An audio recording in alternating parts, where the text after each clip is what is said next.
Dans la précédente vidéo, on a planté le décor. On s'est intéressé aux startups, le public des incubateurs d'entreprises.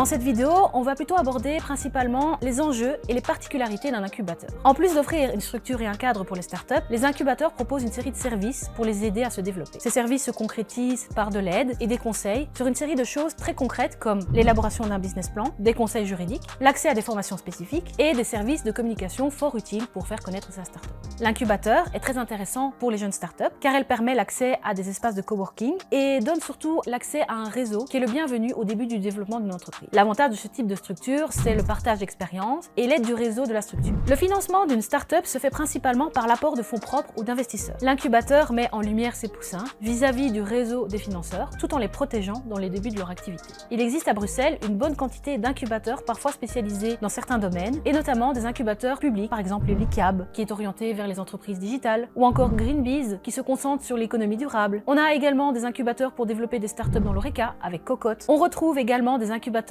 pour des entreprises qui se spécialisent dans le social et le coopératif, avec Coop City. Pourquoi c'est intéressant dans le cadre de cette vidéo d'aborder la question de l'incubateur? 1. Il faut savoir que Bruxelles est une terre d'accueil pour les startups et les PME. La présence accrue de ce type d'entreprise favorise la création d'un réseau d'entraide entre les entreprises. C'est pourquoi les incubateurs sont particulièrement présents en Belgique et à Bruxelles. 2.